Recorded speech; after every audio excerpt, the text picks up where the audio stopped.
প্রিয় সহকর্মীবৃন্দ, আমরা যেরকম একটি দায়িত্বশীল রাজনৈতিক দল হিসাবে আজকে আমাদের দায়িত্ব যেমন বাংলাদেশের বিরুদ্ধে, বাংলাদেশের মানুষের স্বাধীনতা, সার্বভৌমত্ব, গণতান্ত্রিক অধিকার, ভোটের অধিকার, অর্থনৈতিক স্বাধীনতার বিরুদ্ধে যারা ষড়যন্ত্র করছে তাদের বিরুদ্ধে যেমন বাংলাদেশের মানুষকে সতর্ক রাখা, সজাগ রাখা, একই সাথে প্রিয় ভাই বোনেরা, আমাদের একটি অন্যতম গুরুত্বপূর্ণ দায়িত্ব হচ্ছে দেশের মানুষের সামনে পরিকল্পনা দেওয়া।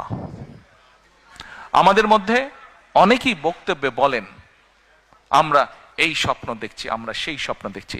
আমি ভাই স্বপ্ন টপ্নের মধ্যে নাই, আমি কোনো স্বপ্নের মধ্যে নেই। আমরা আছি পরিকল্পনার মধ্যে। আমরা পরিকল্পনা করব, আমরা পরিকল্পনা বাস্তবায়ন করব। আমরা কোনো স্বপ্নের মধ্যে থাকতে চাই না। স্বপ্ন দেখতে দেখতে দেশ থেকে প্রতি বছর $16 বিলিয়ন পাচার হয়ে গিয়েছে।